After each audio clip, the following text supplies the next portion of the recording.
Yo le decía, ¿por qué, Señor? ¿Por qué te tuviste que llevar a mi papá? ¿Sí? Y entré en un choque, pero al mes me dice, era necesario para que tú me sirvieras. Y es duro, ¿sí?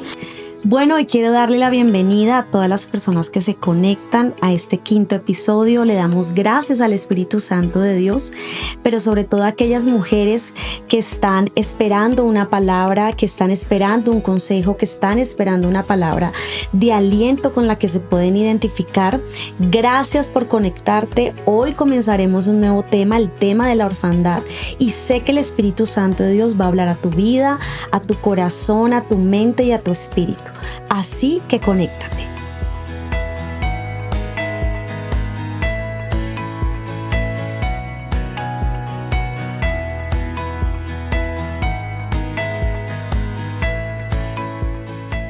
Bueno, hoy estoy contenta porque comenzamos un nuevo tema, el tema de la orfandad. Le doy gracias a la pastora Sandra por acompañarnos, pero hoy está la pastora Joana por primera vez. Joa, ¿cómo te sientes?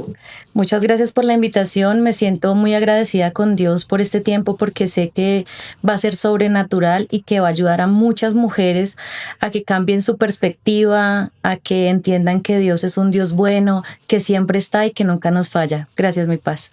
Así es, y bueno, estoy feliz de comenzar un nuevo tema y es este tema de la orfandad. Este tema que a veces muchas mujeres desconocen, muchas personas desconocen, pero que sé que el Espíritu Santo de Dios a cada una de las mujeres que se conectan y que nos van a escuchar y que nos van a ver, hoy Dios va a tocar su corazón, se van a sentir de pronto identificadas, pero sé que Dios les va a hablar y les va a ayudar. Entonces, quiero comenzar a hablar de qué significa la orfandad. Esta orfandad son aquellas personas que todo el tiempo quieren vivir en una soledad, que todo el tiempo quieren vivir en un abandono y que todo el tiempo quieren estar en un aislamiento.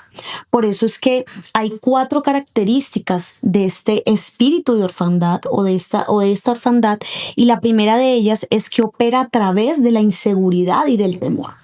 Hay muchas mujeres que día a día viven con inseguridades y temores y por eso no alcanzan sueños, no alcanzan metas, anhelos. Les da miedo hasta formar una familia porque les da miedo darle una oportunidad al amor. Les da miedo darle la oportunidad a formar una familia, tener una generación y decir, ¿para qué tengo hijos si de pronto van a vivir lo que yo viví? Y esa inseguridad y ese temor las lleva a vivir a una soledad, en un aislamiento, es mejor estar sola, ¿sí? Y mira lo que dice la palabra y quiero decirles lo que habla Dios en su palabra en Deuteronomio 31:8 dice, el Señor mismo marchará al frente de ti, mira eso tan lindo, y estará contigo. Nunca te dejará ni te abandonará. No temas ni te desanimes. Cuando yo leía esta palabra decía, Señor, tú siempre vas al frente de nosotros. Tú siempre vas a estar ahí. Yo nunca me voy a sentir sola porque tú vas a pelear por mí. Porque ¿quién no se ha sentido sola en algún momento? ¿Quién no se ha sentido sola en una circunstancia difícil que esté viviendo, en un proceso, en una dificultad, y se empieza a comenzar a sentirse con miedos, con inseguridades, y eso me lleva a una soledad tan grande, me lleva a una tristeza tan grande, y decir, a veces hasta a veces decir, no vale la pena seguir viviendo? Yo creo que cuando entran esas inseguridades y esos temores, el enemigo te habla tan audiblemente que te dice, ¿y para qué vives? ¿Para qué avanzas? ¿Para qué sigues? Mira lo que te está pasando. Vas a estar sola toda la vida. Te van a humillar toda la vida, porque eso es lo que el enemigo nos habla y nos dice. Entonces es romper con esa orfandad, con esa característica de la orfandad, y poder romper con esa inseguridad y ese temor que el enemigo trabaja a través de eso. Porque mira lo que es tan linda la palabra, dice aquí, estaré frente de ti y estaré contigo y nunca te abandonaré. ¿Qué quiere decir eso? Que el Señor jamás me va a dar esa inseguridad y ese temor porque sé que Él pelea por nosotros, porque sé que Él pelea por mí. Entonces es el poder sentirme que Dios está conmigo. Así es, pero mira que nosotros a veces no reconocemos que tenemos un espíritu de orfandad y se puede dividir en 2 clases, ¿verdad? Se puede dividir en aquella mujer o aquella persona que no tuvo un padre físico, pero también la podemos dividir en aquella persona que tiene una familia, que tiene un padre o una madre, pero que no reconoce a sus padres, ¿sí? Y eso hace que tengamos una construcción de soledad, de depresión. Y a mí me pasó. En mi adolescencia fui muy rebelde, demasiado rebelde. Tenía muchas situaciones con mi mamá, a pesar de que ella hoy está en la iglesia y servimos a Dios. Pero en mi adolescencia fue muy fuerte. Y eso me llevó a encerrarme en mi cuarto, a permanecer horas allí haciendo nada, ¿sí? Y aparte de eso, cuando estaba con mi mamá, pues hacía resistencia. Luego de eso comencé a salir en mi trabajo con muchas personas y eso me llevó a que comenzara a buscar en mi parte sexual, en mi parte física, por decirlo así, de buscar el trago, de quererme emborrachar, de no querer estar los fines de semana en mi casa. Pero eso al final te lleva a un desencadenante muy fuerte porque yo venía a la iglesia, yo escuchaba de Dios, venía cada 5 meses, pero llegó un momento en donde el Señor tocó con la vida de mi papá. O sea, yo tenía a mi papá y a mi mamá. Pero cuando el Señor tocó con la vida de mi papá fue muy fuerte porque él era mi héroe, ¿sí? Era la persona que estaba conmigo siempre, todo el tiempo. Lo amaba con todo mi corazón y el Señor me lo quita. ¿Para qué? Para que entienda que mi sustento no es ni en el trago, ni en mi parte sexual, sino en Él. ¿Sí? Entonces es muy fuerte porque cuando tú entiendes, él me habló tan audible y yo le decía, ¿por qué, Señor? ¿Por qué te tuviste que llevar a mi papá? ¿Sí? Y entré en un choque, pero al mes me dice, era necesario para que tú me sirvieras. Y es duro, ¿sí? Pero cuando entiendo todo ese panorama en donde hay cosas que el Señor te tiene que quitar para que tú entiendas que hay un Padre que te ama, que te busca, que está contigo, pero que tú a veces eres necio, necia, es cuando te comienzas a llenar de verdad, ¿sí? Necesitas a veces entender a las buenas o a las no tan buenas, ¿verdad? De que hay un Dios que siempre está ahí, que nunca te abandona. Esa es mi experiencia personal, pero tuve que vivir muchas cosas en mi adolescencia y luego entendí que tenía un espíritu de orfandad a pesar de que mi casa estaba completa y estaba llena, pero yo construí argumentos y muros mentales que hicieron que no pudiera avanzar, ¿sí? Hasta que el Señor logró en mí comenzar a cambiar y hasta lo que el Señor ha hecho hoy día conmigo. Qué lindo escuchar ese testimonio, Yoa, de verdad. Un testimonio fuerte al mismo tiempo, pero como te decía, Dios tenía que hacerlo, llevarte para que entendieras que yo soy tu papá y que tenía que haber un cambio en tu vida. Y yo creo que así hay muchas mujeres.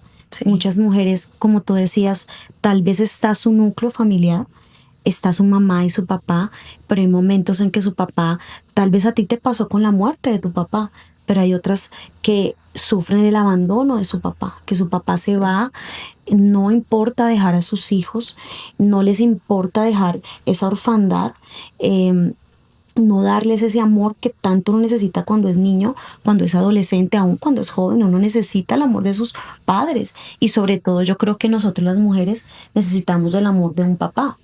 Tal vez yo, por ejemplo, puedo decir mi papá, yo siempre he tenido a mi papá, pero pues mi papá no es un hombre muy expresivo, ¿sí? No es de estarte abrazando y te amo, sí, lo dice de vez en cuando, pero no es ese papá tan expresivo.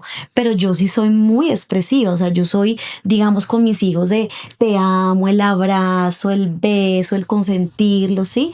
Porque tal vez, obvio, uno creció como que tal vez a mi papá le enseñaron o creció con sus papás, eran así, mis abuelos eran así, muy secos, muy cortantes, tienes que estudiar, tienes que hacer esto, lo otro, pero ¿dónde está como ese amor, no? Y yo creo que esa falta de pronto de expresar ese amor es lo que te da esa inseguridad y ese temor para enfrentar muchas cosas en tu vida y por eso decides estar sola, apartarte y decir, no le puedo dar oportunidad a alguien porque de pronto me va a pasar esto o lo otro. Yo creo que a veces son padres presentes ausentes. Sí. O sea, que están, pero no están. Que están, pero no llenan el vacío que se forma en un niño, en un adolescente, y que cuando crece, esos vacíos y esas inseguridades se manifiestan en la vida adulta. ¿Mm? Y de pronto yo comparto un poco tu papá, porque Sí. mi papá también es poco expresivo. Poco.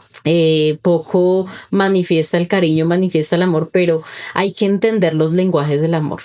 Y recuerden que los lenguajes del amor no solamente son para una relación de pareja, sino para una relación de padres e hijos, ¿sí? Entonces, la manera de manifestar su amor es a través de detalles. ¿Y detalles de qué? De comida.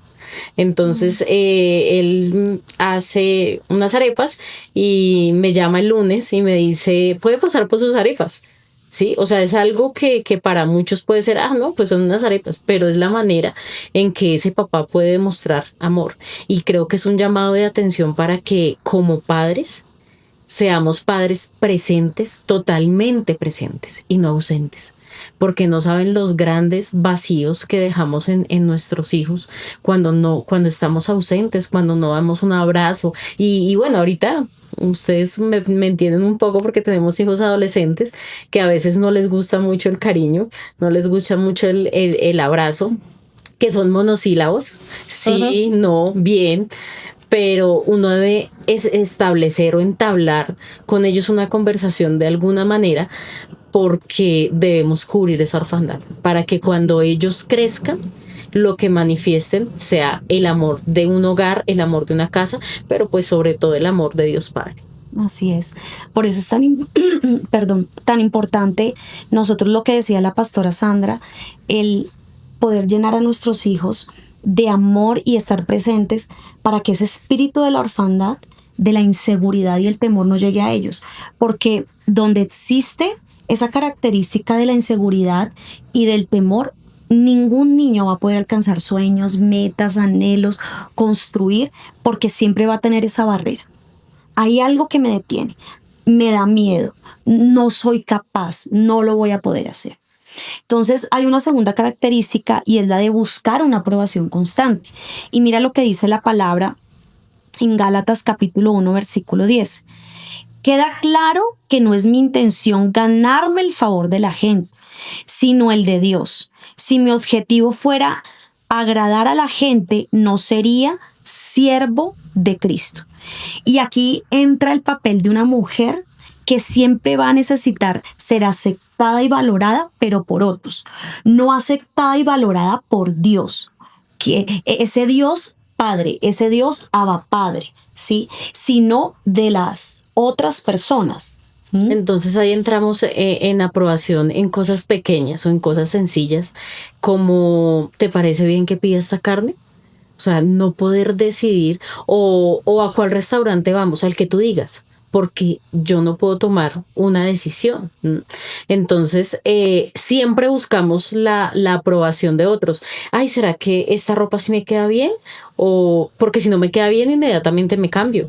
No debo tener tanta autoestima en mí, y Dios tiene que llenar eso, que yo pueda tomar una decisión de manera radical. Y algo que me llama la atención en esta característica es que la ansiedad y el rechazo son dos que van de la mano con la aprobación.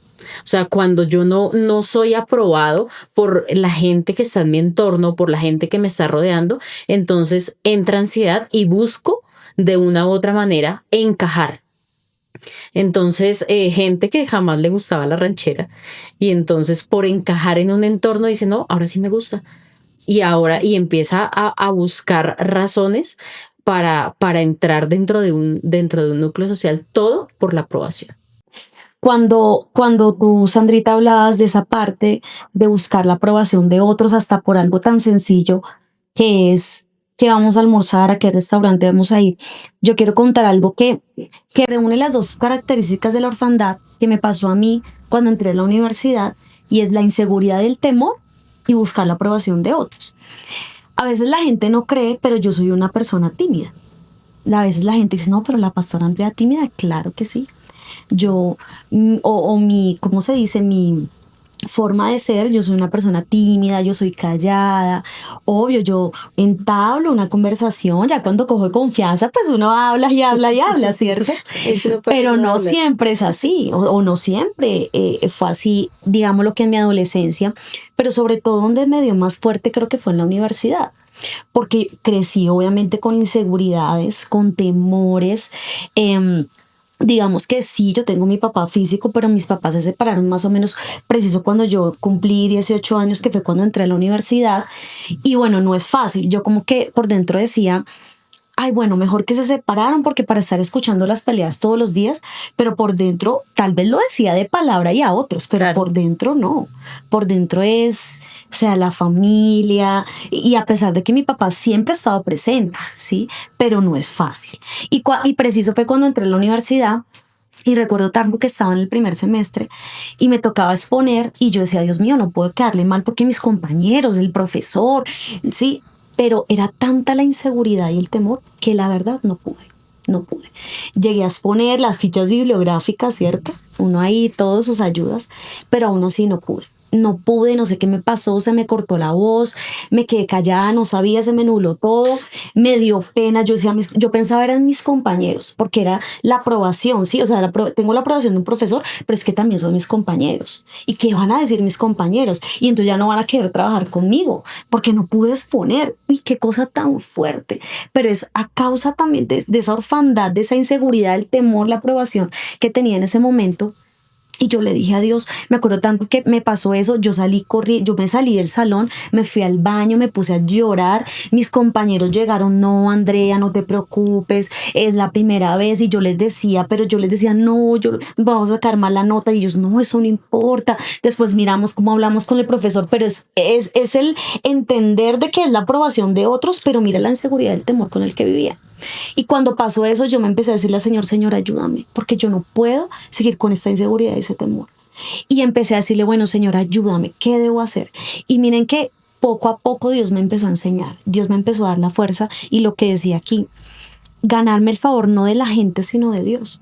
Es que el favor yo tengo que ganármelo de Dios, no estar esperando de que ay, le voy a caer bien a la gente, tengo que ser así, tengo que hablar de esta manera, tengo que actuar de esta manera. No, es que yo me tengo que ganar es el favor de Dios, el que dio la vida por mí. Terminamos construyendo una persona que no somos. Así es. Por las inseguridades, por los vacíos, por los temores, por la aprobación, terminamos formando una persona o una personalidad que no somos.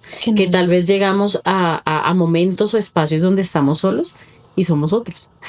Sí, y terminamos permitiendo que otras personas tomen decisiones por nosotros, ¿sí? Porque por el hecho de querer ser aceptados, Claro. terminamos permitiendo que otros tomen decisiones por nosotros cuando debemos ser autónomos, ¿sí? Si el Señor tiene nuestra aprobación o si Él está con nosotros, a la misma palabra lo dice, ¿quién contra nosotros? Así es. Sí, y no tenemos que permitir que otro tome decisiones por nosotros y entender que Dios siempre va a estar delante luchando la buena batalla de la fe con nosotros. Amén.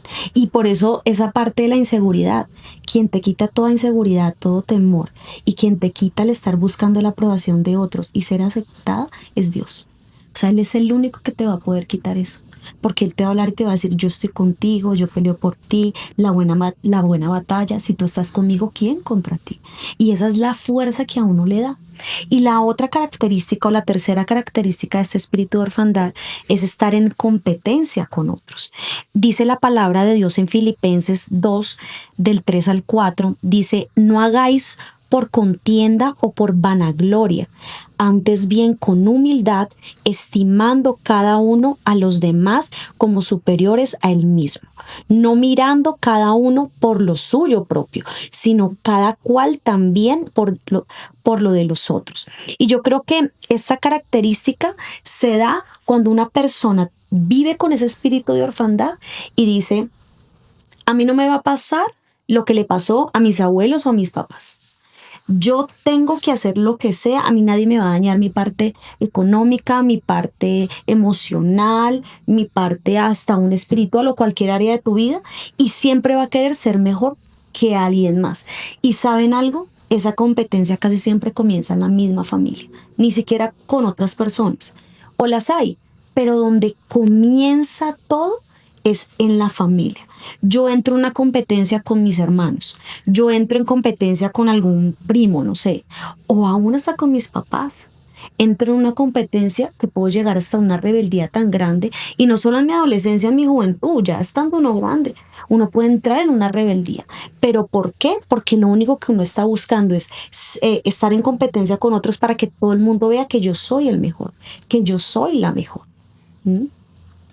La falta de un padre hace mucho que esta parte se cumpla. ¿Por qué? Porque no tiene esa figura, no tiene ese respeto, y lo que hace es querer ir por encima de los demás, ¿no? Entonces, cuando yo no tengo un padre, ¿por qué opto? O por ser lo que no tuve, ¿sí? O soy exactamente lo mismo, o soy la estampa de lo que no tuve. Entonces, digamos que si a mí me hablan de que mi papá fue malo, agresivo, toma trago, yo voy a hacer exactamente lo mismo. Pero puedo tener la decisión de decir, voy a hacer todo lo contrario que no tuve en mi papá. Entonces creo que de competencia, de querer ser más que otros, de querer llevar la delantera, de querer estar por encima, hace que uno se estrelle muchísimo con la gente, con las personas, inclusive con Dios, porque a veces Dios tiene que tratarnos para que lleguemos a ser humildes. ¿Sí? Y la palabra. Exacto. Habla mucho de humildad, ¿verdad? Yo no puedo vanagloriarme por mis glorias, porque quien me las da es Dios, ¿sí? Pero este espíritu de competencia, lo que tú dices, Paz, es que en la familia comienza todo. Y sí, miren que hay algo muy sencillo. Y cuando uno mira a sus hijos, o cuando uno se mira con sus hermanos, es todo el tiempo una competencia, todo el tiempo. Yo quiero ser más que, quiero hacerlo mejor que, porque a él sí le dicen y a mí no, porque están pendientes de esa persona y de mí no. Entonces es una competencia todo el tiempo. Hay que identificar ese espíritu para decir, no, yo no voy a competir. Mis ganancias son para Dios y lo que yo hago es para Dios. Así es, así es. Y cuando hablamos de esa competencia con otros, también es lo que tú decías. A veces uno dice, yo voy a hacer más de lo que mi papá o mi mamá fue, ¿cierto? Pero no es una competencia. Yo no voy a cometer los mismos errores. Yo no voy a permitir que con mis hijos o los hijos de mis hijos se cometan esos mismos errores. Porque a veces cuando uno busca la competencia con otros, ¿saben qué pasa? Siempre estoy pensando, primero yo, segundo yo y tercero yo. Mi hermano no pudo ser profesional, allá él, yo sí lo voy a hacer. Mi hermano no tiene un buen trabajo y se gana el mínimo, es él, allá él, yo no. Yo sí voy a estudiar, me voy a ganar esto, no me importa pasar por encima del que sea o hacer lo que sea con tal de anhelar o construir lo que yo quiero, ¿no? Ni siquiera lo que Dios quiere para mí, no, lo que yo quiero. Entonces ahí entra ¿qué? El orgullo, el ego, la altivez. Por eso lo que hablabas, Joa, de la humildad. Todo lo que hagamos en la vida, yo siempre hablo de 3 cosas: amor, paciencia y humildad. Si tú no tienes estos frutos del Espíritu Santo o características, va a ser muy difícil que tú llegues a sanar, a construir, a alcanzar metas, objetivos. ¿Por qué? Porque no hay en tu vida estas 3 palabras tan lindas que son el amor, la paciencia y la humildad. Y con esto no estamos diciendo que no salgas adelante. Con eso no estamos diciendo que no marques la diferencia. O sea, no podemos malinterpretar, porque puedes salir adelante, pero no pasando por encima de la gente, no haciéndole daño, porque en medio de la competencia podemos dañar relaciones. Sí. En medio de la competencia podemos dañar muchas cosas, y si no tenemos una buena relación, iniciando por nuestra familia, iniciando por nuestra casa, pues qué relaciones vamos a tener en los otros entornos donde nos desarrollamos, ya sea en algo profesional, en algo laboral, en temas de amistad. O sea, si lo pude hacer con un hermano, de pasar por encima de él, ¿qué puedo hacer con un amigo? Claro. Y la última característica ya para ir terminando, y sé que hay muchas mujeres que se están conectando, que hay muchas mujeres que están invitando a otras, y sé que está el Espíritu Santo de Dios, el Espíritu Santo tocando sus vidas, tocando su corazón y llegando a ellas para decirles, mira, has estado viviendo con un espíritu de orfandad, con alguna de estas características, y es necesario que las identifiques para poder salir de ellas. Y la última característica es la autoestima y la identidad. Y lo que dice la palabra de Dios en Primera de Pedro 2:10 es: antes no tenían identidad como pueblo, ahora son pueblo de Dios. Antes no recibieron misericordia, ahora han recibido la misericordia de Dios. Y en este punto de la falta de autoestima de identidades, yo tengo que entender que hay alguien que se llamaba Padre, y ese es mi papá. Que aunque yo no haya tenido un papá físico, o haya tenido un papá físico pero me abandonó en cualquier circunstancia, porque uno dice, ok, yo puedo tener a mi papá, pero mi papá todo el tiempo está trabajando, mi papá vive en otro país, me hablo de vez en cuando con él. Ya hay un espíritu de orfandad, porque lo importante, lo que hablábamos aquí era, mira, ese núcleo, esa familia, el estar presente como papá y como mamá es tan importante, porque la orfandad no solo es de padre, yo digo que la orfandad también es en cuanto a la mamá, pero obviamente nos estamos enfocando aquí en aquel que se llama Dios, en aquel que se llamaba Padre. Y algo que yo escuché, un testimonio que me impactó mucho, de una pastora, no me acuerdo el nombre de ella. Ella decía, cuando yo tenía 15 años, mi papá nos abandonó a mi mamá, a mi hermano y a mí. Pero Dios me habló y me hizo entender que de aquí en adelante Él se iba a convertir en ese papá y Él iba a ser mi proveedor.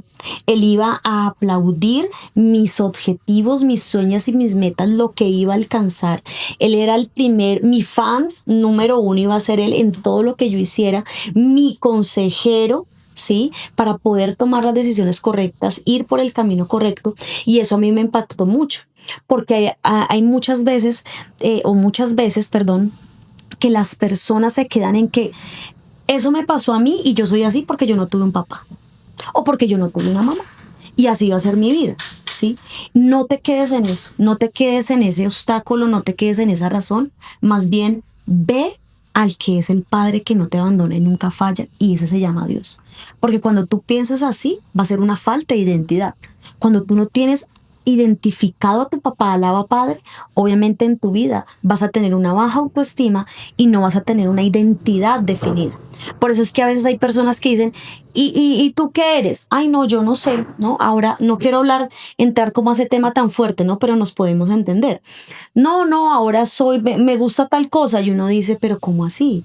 O sea, Dios nos hizo, hombre y mujer, nos llamó y nos llamó a cumplir un propósito. Y eso es una falta ¿de qué? De identidad y una falta de autoestima. Yo pienso que en la falta de autoestima entra algo que es la autocrítica excesiva. Entonces la persona empieza a autocriticarse y dice, yo soy un fracaso. Definitivamente, si esto lo hubieran hecho sin mí, les había salido mejor. Yo lo arruino todo. O sea, la gente que tiene baja autoestima tiene este tipo de frases o este tipo de comportamientos. Y otra cosa que podemos ver es que una persona con baja autoestima permanece en relaciones dañinas simplemente por no estar solo.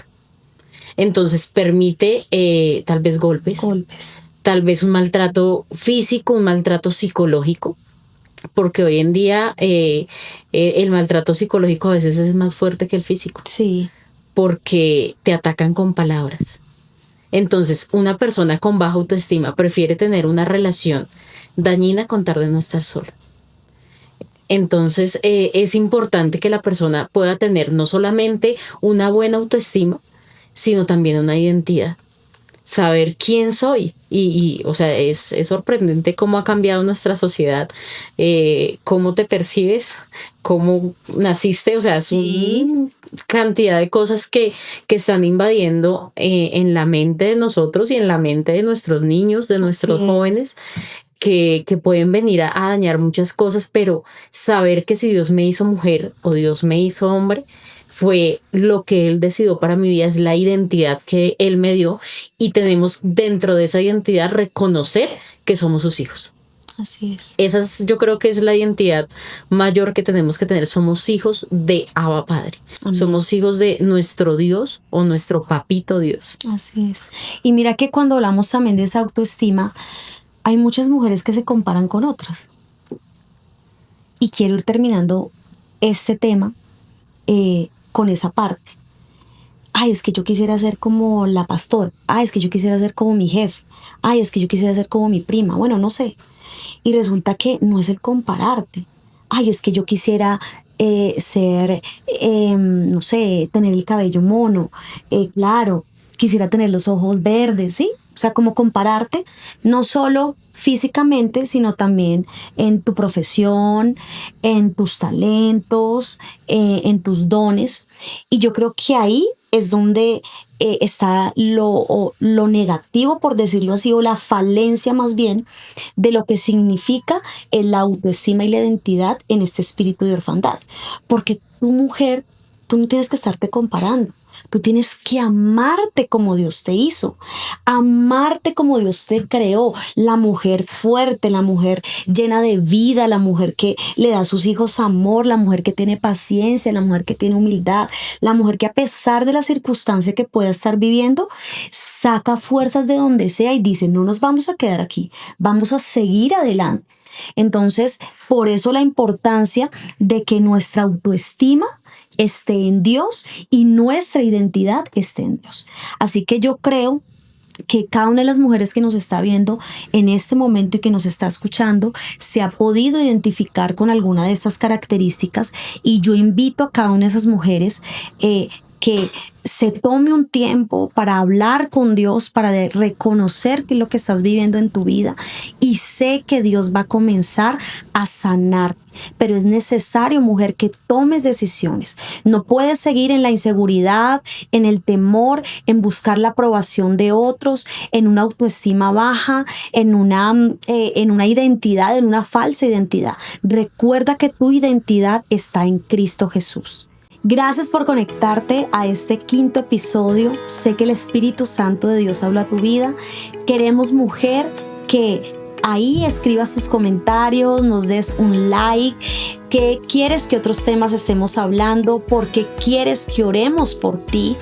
Cuéntanos también tu testimonio, porque sé que hay muchos testimonios y de otras partes del mundo, pero te damos gracias por conectarte y sé lo que el Espíritu Santo de Dios hizo en ti. Y recuerda nuestro lema: tu voz tiene poder y tu virtud tiene un propósito.